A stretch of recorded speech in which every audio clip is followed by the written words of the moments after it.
Bonjour à tous, on espère que vous allez bien. Bienvenue sur notre chaîne YouTube.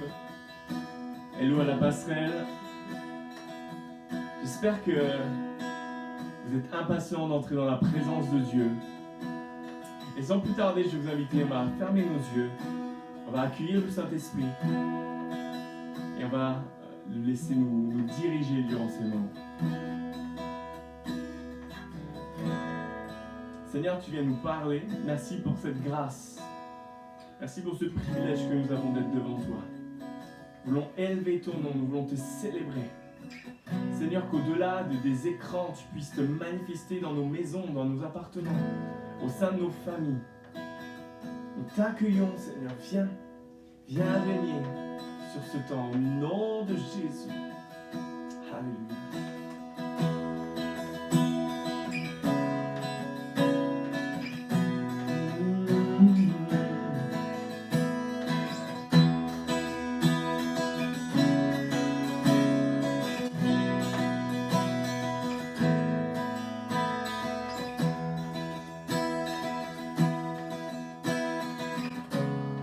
Mes premiers mots, tu me connaissais déjà. Oui, tu es si bon envers moi. Avant mon premier souffle, tu mis ta vie en moi. Oui, tu es si tendre envers moi. Oh, l'amour renversant, extravagant, infini de Dieu. Sans faiblir, il me cherche, il me poursuit, me ramène à lui. Je suis indigne et sans mérite, mais pour moi tu t'es livré. Oh, l'amour renversant, extravagant, infini de Dieu.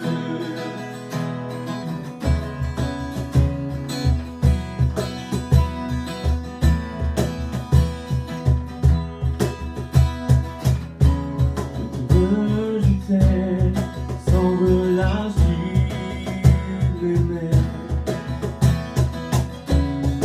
Oui, tu es si bon envers moi. Je me sens plus vain, tu m'as offert la croix. Oui, tu es si tendre envers moi.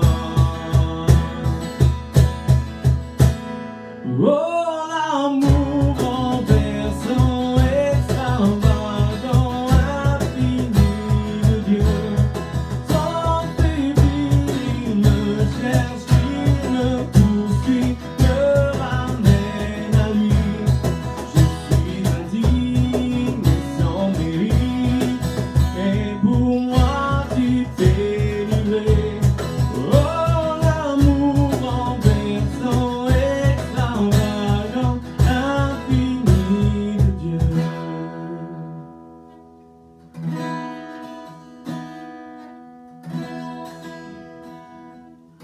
J'aimerais qu'on puisse déclarer ensemble ces quelques mots. Aucune ombre n'est trop sombre, ni mont trop élevé que tu me cherches. Aucun mur ne peut résister, aucun mensonge ne peut tenir dans sa présence.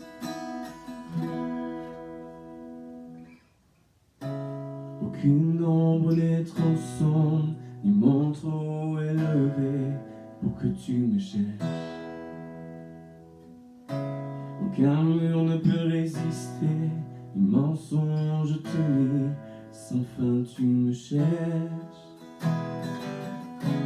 Aucune ombre n'est trop sombre, ni mont trop élevé pour que tu me cherches.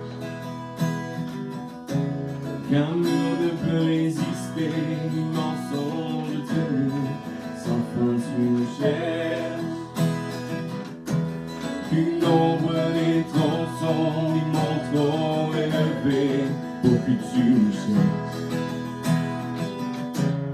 Aucun mur ne peut résister, ni mensonge tenir.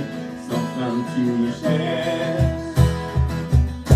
Qu'une ombre n'est trop sombre, ni mon temps est lavé pour que tu me cherches.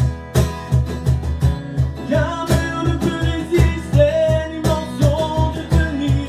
Sans fin tu me cherches.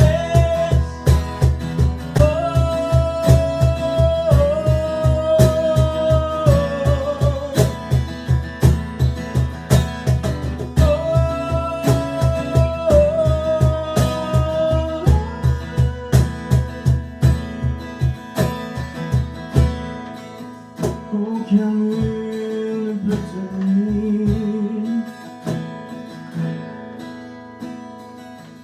Oh Jésus.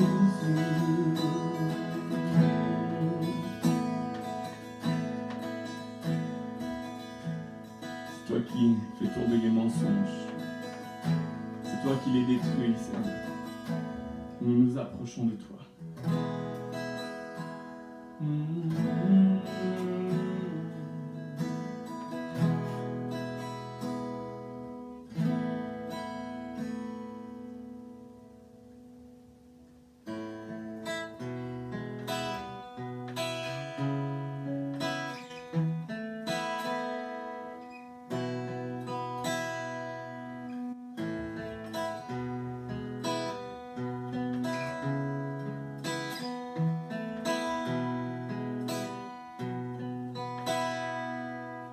Nous choisissons de te suivre, d'écouter ta voix et de vivre.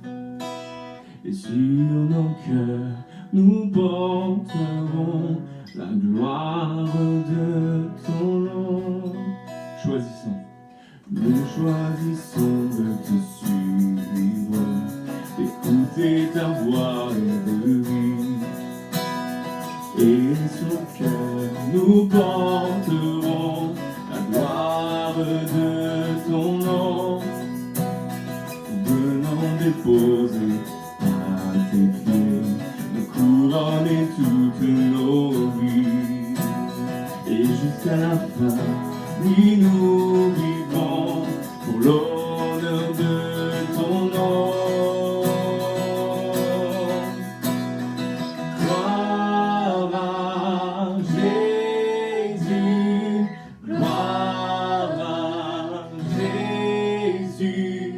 Gloire au roi des rois.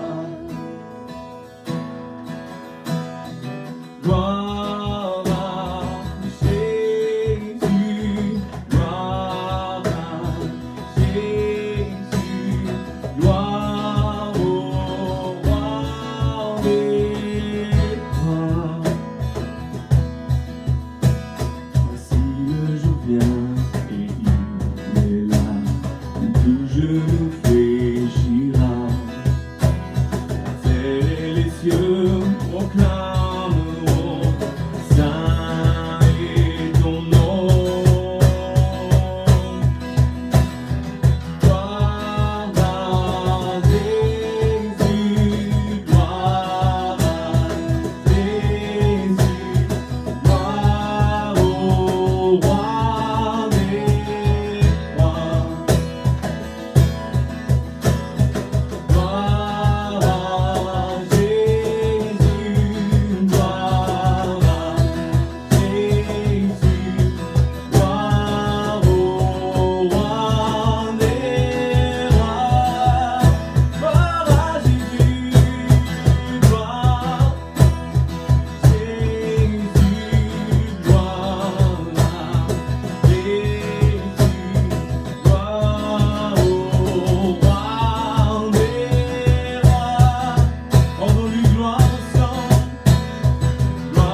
bateau, le nom qu'il dirige.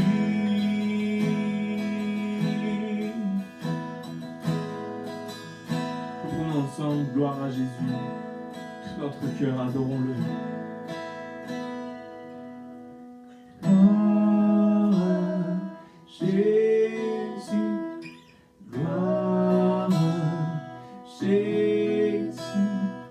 Gloire au roi des rois. Gloire à Jésus, gloire à Jésus, gloire au roi des rois.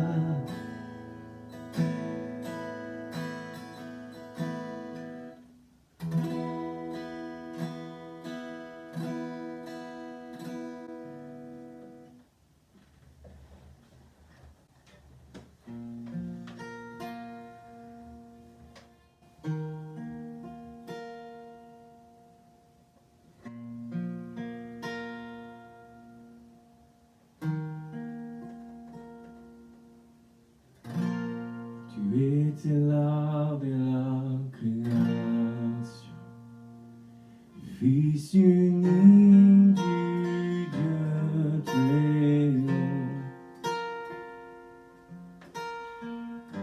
Les mystères de ta gloire révélés en toi, Christ notre Seigneur. Oh, ce nom est si merveilleux, oh, ce nom est si merveilleux, le nom de Jésus-Christ, mon roi. Oh, ce nom est si merveilleux, sa beauté est sans pareil. Oh, ce nom est si merveilleux, le nom de Jésus.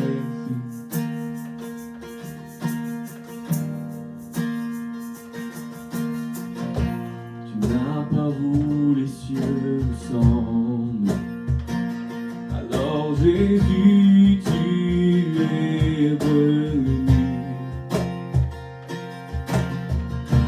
Ton amour a vaincu mon péché. Rien ne peut nous séparer. Oh, ce nom est si glorieux.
Jésus-Christ, mon roi.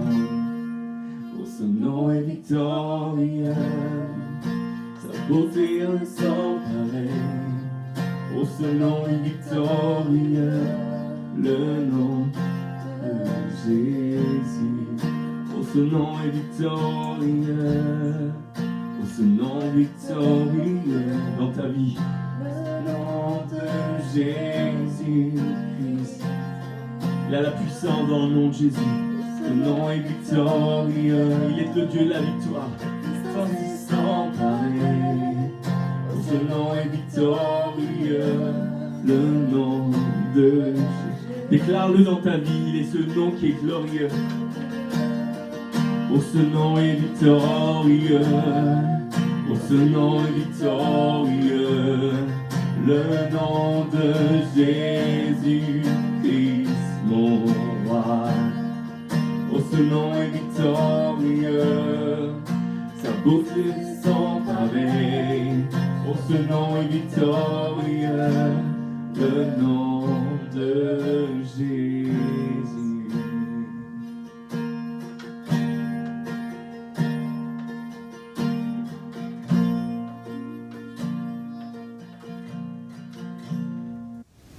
Ok, on y va pour le message.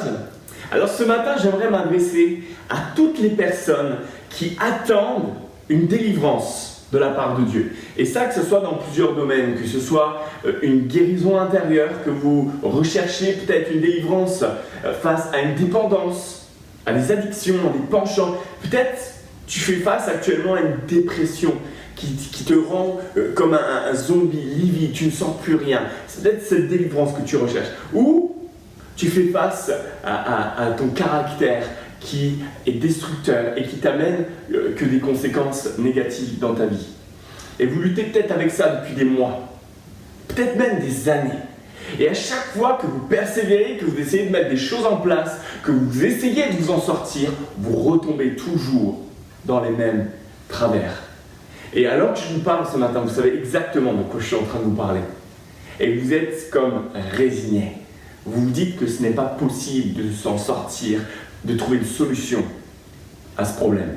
Et j'aimerais vous dire avec force ce matin, il n'y a pas de douleur que le ciel ne puisse guérir. Et c'est ma parole d'encouragement pour vous ce matin.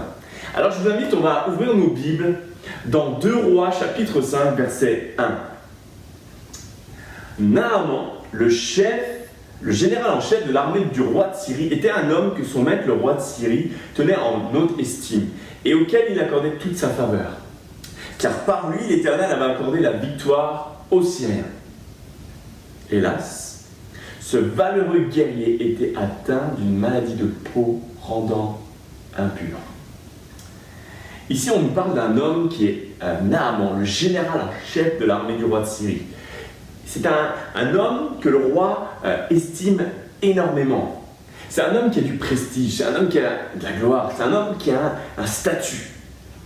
Mais alors qu'il possède toutes ces choses-là, alors que sur le papier il a tout pour être heureux, Naaman est lépreux.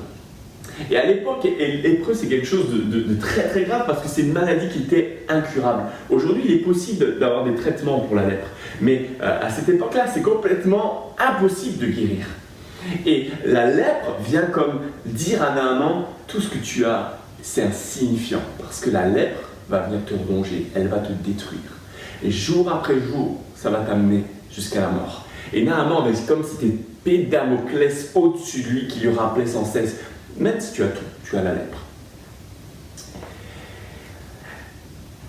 À cette époque même, quand on regarde dans l'Ancien Testament, dans les noms, on voit que les lépreux étaient des gens qu'on rejetait hors de la ville. C'était au-delà d'une maladie de peau, c'était quelque chose qui rendait l'homme impur dans toute son entièreté. On considérait ces personnes comme des gens impurs, on les rejetait. Et de la même manière, nos addictions, nos blessures, nos penchants peuvent devenir comme cette lèpre qui vient tout détruire sur son passage.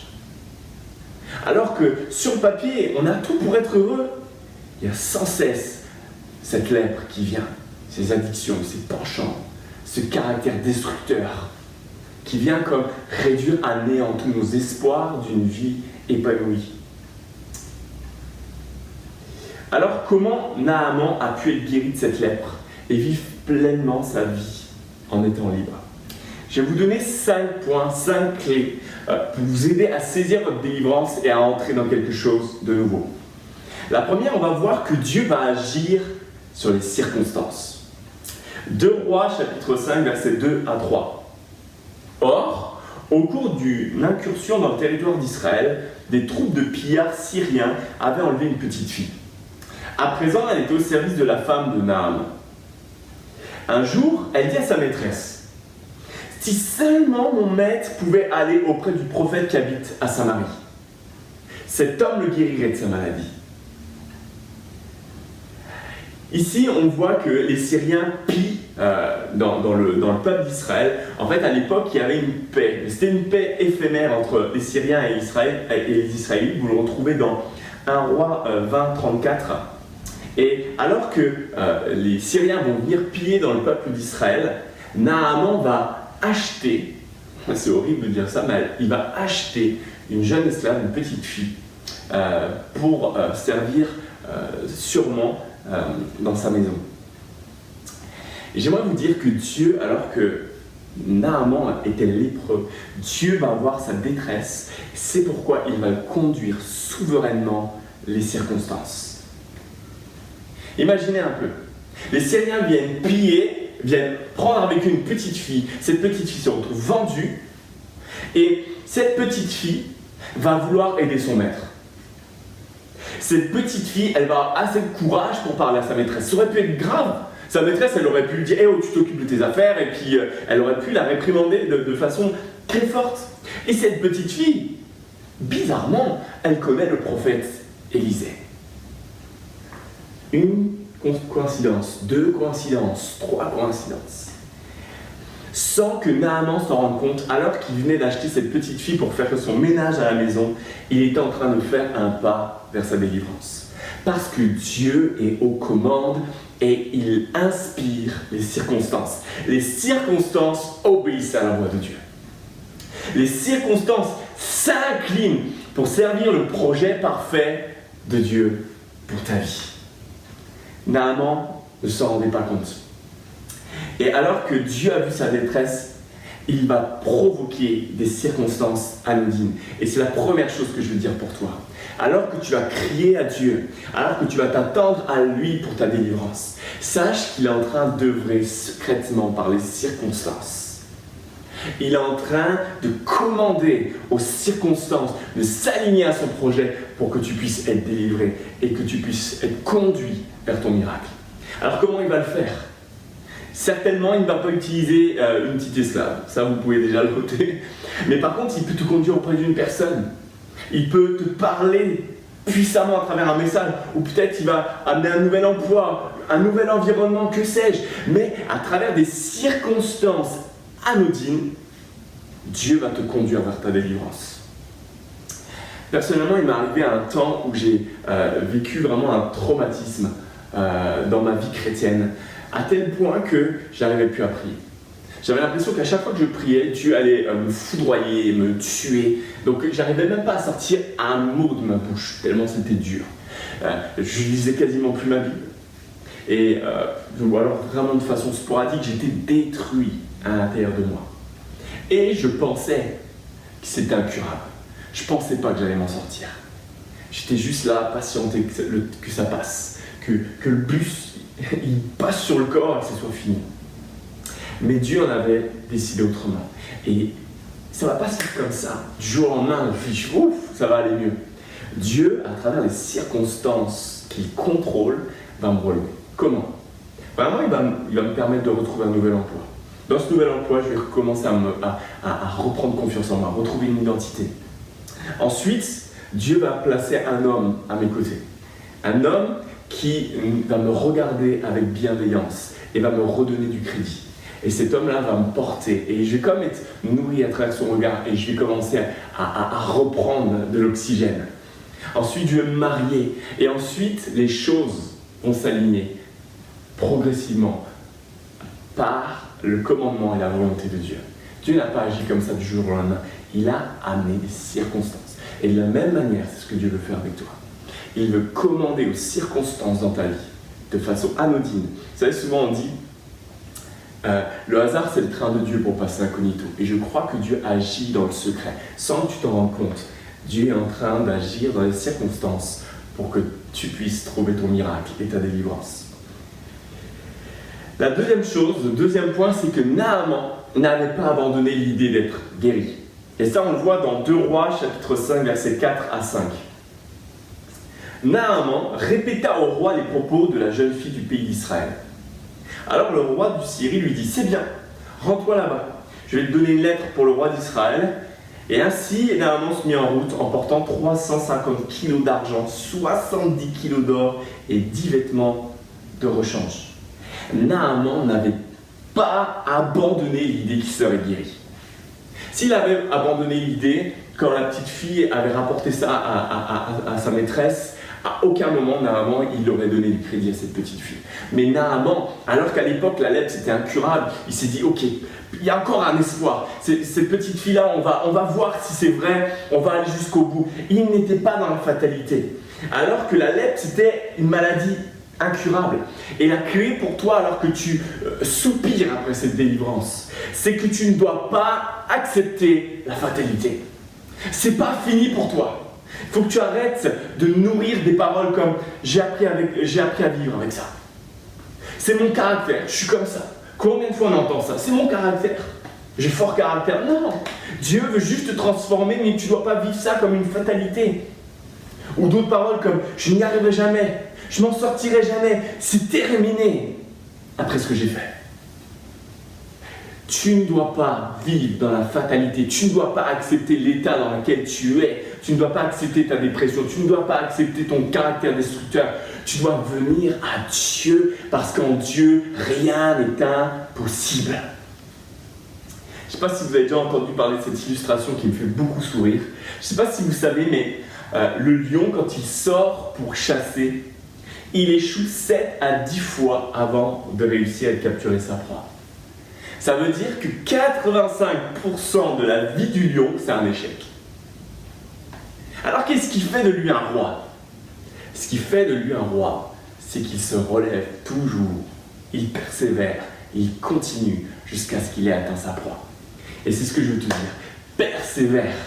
Ne sois pas dans la fatalité, attends-toi à l'action de Dieu parce que ton miracle est en route. N'abandonne pas, Dieu va conduire les circonstances. Alors reste dans cette attitude de foi, parce que c'est en route. Troisième chose, accepter que Dieu n'agisse pas à notre manière.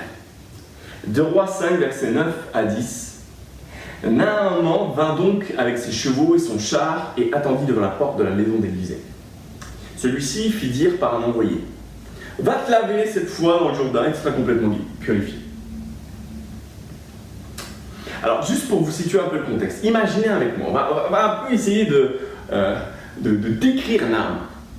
On n'a pas grand-chose sur lui, mais je vais vous donner un moyen mémotechnique. Pour ceux qui ont vu Gladiateur, imaginez Maximus. Maximus avec des biscottos énormes, charismatiques, quelqu'un de voilà, qui a une prestance, ça c'est Naaman. La prestance, la gloire, le statut, c'est quelqu'un d'important Naaman. Il vient de parcourir des centaines de kilomètres et il a fait le film dans sa tête. Voilà, ça va se passer comme ça et comme ça. Il fait un effort, il fait un investissement, il a prévu de l'or, des vêtements. Et là, le prophète, il ne daigne même pas se déplacer pour aller l'accueillir. Il ne va même pas se déplacer. Il va envoyer un envoyé et il va lui dire « Écoute, va te laver cette fois dans le Jourdain. » Imaginez, mais Naaman, il a dû être profondément touché dans son orgueil. C'est pas du tout ce qu'il avait prévu. Pas du tout comment il avait imaginé les choses. Pas du tout comme il avait anticipé les choses et planifiées. Regardez la réaction de Naaman. 2 Rois, chapitre 5, versets 11 à 12. Naaman se mit en colère. Normal. Et il s'en alla en disant « Je pensais que cet homme viendrait en personne vers moi. qui se tiendrait là pour invoquer l'Éternel son Dieu, puis il passerait sa main sur la partie malade et me guérirait de ma maladie de peau. Les fleuves de Dama, l'Amana et le Parpar ne valent-ils pas mieux que tous les cours d'eau d'Israël? Ne pourrais-je pas m'y baigner pour être purifié? Il fit donc demi-tour et partit furieux. Naaman y est profondément touché dans son orgueil. C'est pas du tout ce qu'il avait imaginé pour sa délivrance. Et j'aimerais te dire, Dieu n'agit pas toujours comme toi tu l'imagines. Dieu est Dieu. Nous ne pouvons pas limiter l'action de Dieu. Nous ne pouvons pas limiter la créativité de Dieu. Dieu fait comme il veut, il agit comme il veut. Souvent on est là, puis on se dit, Seigneur, allez, guéris-moi instantanément. Et Dieu, qu'est-ce qu'il fait? Il passe à travers une personne. Il passe à travers un événement. On dit, Seigneur, change les circonstances. Dieu n'agit pas sur les circonstances, il agit sur notre cœur. Et Dieu n'agit pas de la même manière que nous. Sa pensée dépasse de loin la nôtre. Et heureusement, Naaman s'attendait à quelque chose. Il imaginait quelque chose. Juste pour vous donner une illustration, je pense souvent à ça quand j'aborde ce sujet. À l'époque, quand je n'étais pas né, et ma maman n'avait pas d'enfant, elle avait fait cette prière à Dieu. Mais elle avait fait, je ne sais pas si ça vous parle, elle avait fait une prière chronologique. Donc elle avait dit à Dieu, voilà Seigneur, alors ok. Déjà, je prie pour que Thierry, donc mon papa, puisse trouver du travail. Alors ça. Ensuite, je prie pour que tu me donnes un enfant, un garçon, je tombe enceinte. Et après, si je peux me faire licencier, voilà, ça m'arrange. Mais ça ne s'est pas du tout passé comme ça avait été prié. Déjà, ma maman a été licenciée, ensuite elle était enceinte, et ensuite seulement mon papa a trouvé du travail. Et pourquoi Dieu a fait comme ça? On n'en sait rien. Pour autant, est-ce que Dieu n'a pas été là? Est-ce que Dieu a abandonné mes parents? Non, Dieu a amené sa providence, Dieu a amené sa faveur, Dieu a amené sa bénédiction. Mais la chronologie n'était pas celle que ma maman attendait. Et de la même manière, peut-être que tu es là et tu attends une chronologie pour ta délivrance. Alors que tu te dis, voilà, j'aimerais trouver mon futur chéri, ma future chérie, et après on fera ça, et puis on fera ça. Et tu es là et tu attends la délivrance. Dieu a une chronologie pour ta vie. Et il sait exactement ce qu'il fait. Aie confiance en lui. Et de la même manière, ne t'offusque pas, ne sois pas furieux. N'imagine pas les choses comme elles doivent l'être. Fais confiance à Dieu. Heureusement, mes amis, que Naaman, et c'est mon 4e point, heureusement que Naaman était bien entouré. On le voit dans 2 Rois, chapitre 5, verset 13. Naaman est furieux. Naaman, il veut partir. Il dit, j'en ai marre, j'ai passé trop de temps à venir ici. C'est une mascarade. Ce gars, c'est un clown. On rentre. Mais heureusement qu'il avait des amis. On le lit. 2 Rois, chapitre 5, verset 13. Mais ses serviteurs s'approchèrent de lui pour lui dire, Maître, si ce prophète, il t'avait ordonné quelque chose de difficile, ne le ferais-tu pas? À plus forte raison, devrais-tu faire ce qu'il t'a dit? S'il ne te demande que de te laver dans l'eau pour être purifié, il est où le problème, Maximus? Il est où le problème, Naaman? Il te demande quelque chose de facile, fais-le, on est là maintenant. Et heureusement qu'ils étaient là. Heureusement qu'ils vont l'arrêter et qu'ils vont le raisonner. Par sa réaction de colère, d'incompréhension, de confusion que nous vivons tous, Naaman était à 2 doigts de passer à côté de sa délivrance. Et parfois, on agit de la même manière. Vous voyez, c'est souvent Abraham. Dieu lui dit, tu seras le père d'une nation. Puis ça ne marche pas avec sa femme. Sa femme est trop vieille pour avoir un bébé. Donc qu'est-ce qu'il fait? Il prend Agar et il y a Ismaël. Et il passe. Et tout d'un coup, quelque chose qui n'est pas de Dieu prend place. De la même manière, ne sois pas furieux, ne sois pas dans la confusion, mais attends-toi à Dieu. Naaman était à 2 doigts de passer à côté de sa délivrance en n'acceptant pas la parole de Dieu. Et il est fondamental que tu sois entouré de personnes qui sauront te dire les choses. Des personnes qui ne vont pas alimenter ta position de victime. Parce que là, si ça n'avait pas été de vrais amis, qu'est-ce qu'ils auraient fait, ces serviteurs? Oui, tu as raison, bon maître. Oui, c'est inadmissible. Tu as vu toute la route qu'on a fait, on a pris de l'or, et puis lui, il vient même pas nous voir. Et qu'est-ce qu'ils auraient fait? Ils auraient juste envoyé leur maître dans le mur. L'épreuve est mort. On a besoin d'être entouré de personnes qui savent nous parler dans l'amour, mais dans la vérité. Des gens qui vont dire, écoute là, je pense que tu devrais arrêter. Arrête de te victimiser. Arrête, tout le monde ne tourne pas autour de toi. Il faut que tu te sortes de là. Va de l'avant. Ces serviteurs, ils auraient pu le plaindre, mais au lieu de ça, ils vont l'encourager à aller jusqu'au bout. Mes amis, attention à ne pas enfermer Dieu dans une boîte. À ne pas programmer. Voilà, Dieu va faire comme ça.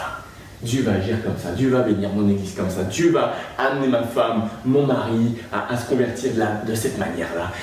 Dieu agit comme il veut. L'important, c'est pas de savoir comment. L'important, c'est de savoir qui il est. Naaman ne se rendait pas compte qu'à ce moment-là, il est juste à quelques pas d'être délivré.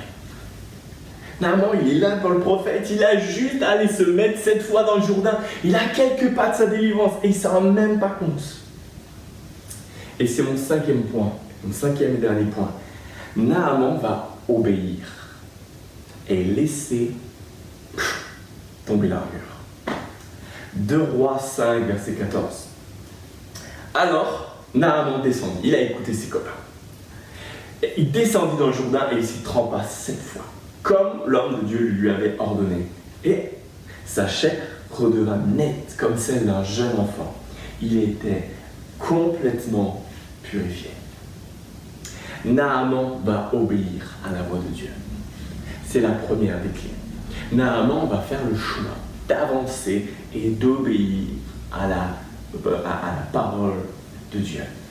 Et on va voir 3 choses. Il va obéir, il va se baigner dans ce Jourdain et il va laisser tomber son armure. Alors si tu veux recevoir ta délivrance, voici 3 clés que je peux te donner, 3 clés fondamentales. Déjà, Naaman va mettre sa foi dans les paroles du prophète. Et il ne va pas seulement croire les paroles. Il ne va pas simplement dire « Ah oui, ok, d'accord, c'est bien, je peux te guérir, ok. » Non, il va se mettre en mouvement. C'est-à-dire, il entend la voix de Dieu, mais il se met en mouvement. Et la clé pour toi, peut-être, pour ta délivrance, c'est de commencer à te mettre en mouvement. C'est de commencer, Seigneur, sur ta parole, je marche comme Pierre sur l'eau. Rejoins-moi, ok Seigneur, sur ta parole, je marche sur l'eau, je marche sur les difficultés, je marche sur ce qui veut me détruire. Je me mets en mouvement, c'est la foi. C'est la foi. Peut-être que vous êtes un couple et vous attendez un enfant. Et bien commencez à acheter un doudou et à proclamer par la foi, ce doudou on va le donner, on le donnera à notre enfant. Commencez à vous projeter. Projetez-vous dans la foi, manifestez votre foi, commencez à marcher. Si Dieu vous a parlé, alors avancez. C'est ce que Naaman va faire. Il va marcher sur la parole que Dieu va lui donner. Et il ne va pas simplement marcher, il va aussi aller se baigner. Et là, on voit un autre symbole. Alors que tu fais face à des addictions, à tes penchants, à ton caractère destructeur, Naaman va se baigner 7 fois dans le Jourdain. Ça vous dit rien, le Jourdain? Le Jourdain, c'est le lac dans lequel Jésus a été baptisé. Et c'est ce baptême, c'est cette symbolique de mourir pour ressusciter. Pourquoi Élisée ne lui a pas dit « Va te tremper une fois dans le Jourdain » 7 fois. Souvent, quand on demande une délivrance à Dieu, on s'attend à ce que ça se fasse tac, une fois. Mais là, il y a la récurrence. Il y a je meurs pour ressusciter, je meurs pour ressusciter, je meurs pour ressusciter. Et une des clés pour toi peut-être ce matin, enfin pour ta délivrance, c'est de commencer à être baigné 7 fois. Alors 7, c'est pas le chiffre magique, ça part de récurrence, de persévérance. C'est pas parce que tu tombes une fois que c'est fini. Tu dois continuer. Tu veux arrêter telle ou telle addiction, arrête. Si tu n'arrives pas le premier coup, c'est pas grave, continue. Et baigne-toi dans le Jourdain. Le symbole du Jourdain, c'est aussi se baigner, vous savez, l'eau, la présence de Dieu. Je me baigne dans la présence de Dieu pour ressusciter. Je meurs à moi-même, je meurs à mes addictions, je meurs à ma dépression, je meurs à mes angoisses, je meurs à mes peurs pour ressusciter en Christ en étant dans sa présence. La récurrence, mourir pour ressusciter. Et deuxième chose, on voit que Naaman, pour se baigner, il va faire quoi? Alors bien sûr, on n'imagine pas Naaman avec une armure de fer. Je sais pas à quoi ça ressemblait, les armures de commandant de l'époque. Mais Naaman, il va avoir besoin d'ôter son équipement, sa protection militaire pour se baigner. Ça nous parle de quoi? Ça nous parle que si tu vis comme esclave de tes penchants, esclave de tes addictions, esclave d'un caractère destructeur, à un moment il va falloir arrêter de vivre dans le déni. Et il va falloir mettre le problème en plein jour. Il va falloir que tu abandonnes l'armure. Tout ce que tu essayes de mettre en place pour te protéger. Si tu as des problèmes avec la pornographie, il est temps d'arrêter de faire le saint et de commencer à entrer dans une redevabilité et de mettre les choses en lumière auprès de personnes de confiance. Il va falloir que tu enlèves l'armure. Il va falloir que tu acceptes d'abandonner quelques instants ton statut de commandant des armées et de te plonger cette fois dans le Jourdain. Il va falloir que tu arrêtes de cacher ta lèpre derrière ton armure parce que tu as un statut, parce que tu veux garder ton honneur sauf, parce que tu as peur d'être rejeté. Naaman va se dépouiller parce qu'il veut que sa lèpre soit traitée. Nous devons arrêter de vivre dans le déni, reconnaître qu'on a un problème, reconnaître qu'on a cette lèpre. Et à un moment dire, Seigneur, j'abandonne mon armure, j'abandonne mes protections, je confesse mon péché. Même si ça peut peut-être nous coûter, même si peut-être le regard des autres va un peu changer. Parce que je veux être délivré. J'en ai marre de porter ça, j'en ai marre d'amener avec moi mes casseroles partout où je vais et que ça m'empêche d'entrer dans ton projet. Je veux me libérer de ça. Abandonne ce matin l'armure, tout ce qui te protège, pour simplement dire Seigneur, je veux m'abandonner dans ton fleuve, m'abandonner dans ta présence, tel que je suis.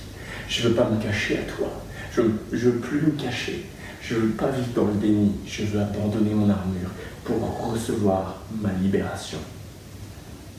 Malheureusement, combien de ministères sont tombés parce que, en fait, on voulait protéger le statut, on voulait protéger le poste, protéger l'apparence, et puis un jour on tombe sur des squelettes qui sont dans les placards. Parce que c'est aussi de notre faute. Parce que dans les églises, souvent on a peur d'avouer nos faiblesses, parce qu'on se dit, tiens, je vais avouer ma faiblesse, je suis disqualifié. Alors que Dieu ne fonctionne pas comme ça, c'est un Dieu de grâce. Et le meilleur moyen d'être délivré, c'est d'apporter ton problème à la lumière. Parce que tant que ton problème est dans les ténèbres, tant qu'il pourra prospérer parce qu'il sera alimenté par le diable. Tu as besoin d'amener les choses à la lumière pour que la lumière de Christ puisse te libérer. Combien de familles ont été détruites parce qu'on n'a pas voulu traiter les choses, parce qu'on a vécu dans le déni, parce qu'on n'a pas voulu mettre les choses sur la table et les régler. On n'a pas voulu se mettre à genoux ensemble au lieu d'être dans le déni, de dire Seigneur, maintenant sauve-nous, on lâche notre armure, on lâche l'apparence, on arrête d'aller à l'église tout souriant, oui, gloire à Dieu, tout va bien. Non, on va pas bien et on a besoin de délivrance. Seigneur, on laisse l'armure et on a besoin que toi tu viennes nous purifier. Alors comment être guéri de ce qui freine notre vie avec Dieu? Comment être guéri de mes addictions? Comment être guéri de mes penchants, de mes blessures du passé? 5 choses. Dieu agit et va agir sur tes circonstances. Ne pas accepter la fatalité. Accepter que Dieu agisse à sa manière. Être bien entouré de personnes de foi. Et laisser tomber l'armure. J'aimerais prier pour vous, pour votre délivrance. Et j'aimerais que symboliquement on puisse mettre nos mains comme ça en disant Seigneur, j'abandonne l'armure, j'abandonne toute protection, je reconnais que j'ai la lèpre et j'ai besoin de ma délivrance. Seigneur, conduis-moi au Jourdain. Est-ce qu'on peut faire cette prière ensemble? Qu'on puisse faire cette prière. Seigneur, je te demande maintenant, tu vois que les mains sont levées, on abandonne nos armures, on abandonne nos faux semblants, on abandonne nos apparences pour te dire Seigneur, nous voici tels que nous sommes. avec nos faiblesses. Et on a besoin que tu viennes nous délivrer. Seigneur, on croit qu'à travers les circonstances, tu vas agir.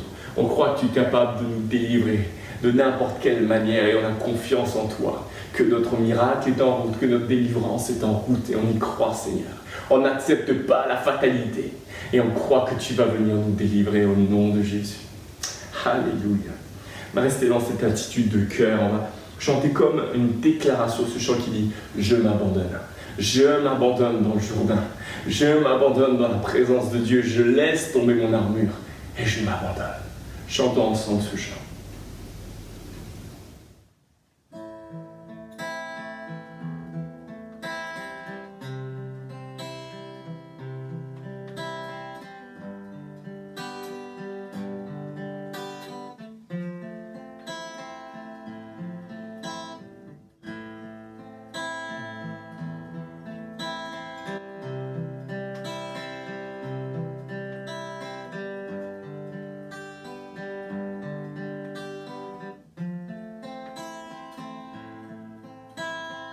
Me voici à genoux devant toi, j'abandonne tout, j'abandonne tout.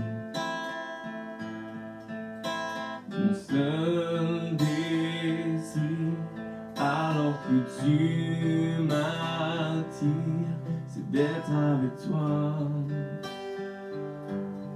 D'être avec toi, je m'abandonne.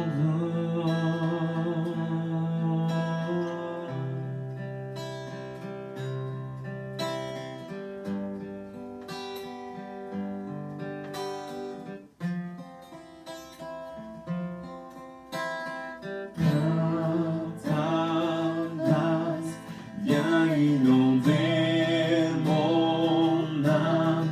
J'ai besoin de toi, j'ai besoin de toi. Mes bras ouverts, tu entends ma prière. Parle à mon cœur, parle à mon cœur.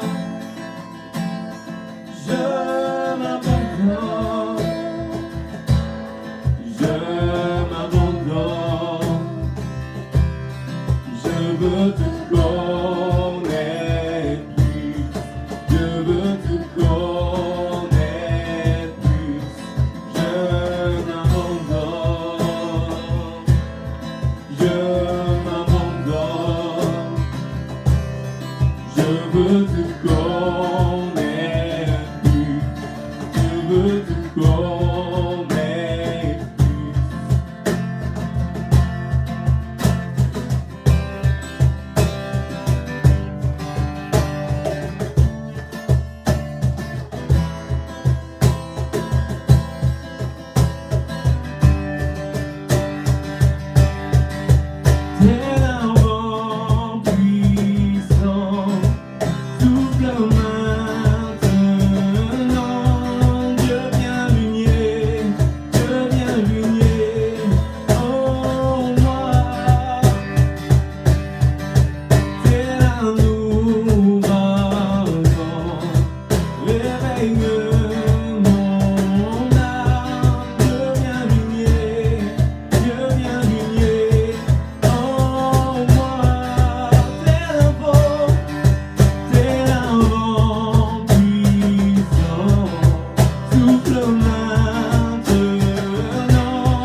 Je m'abandonne,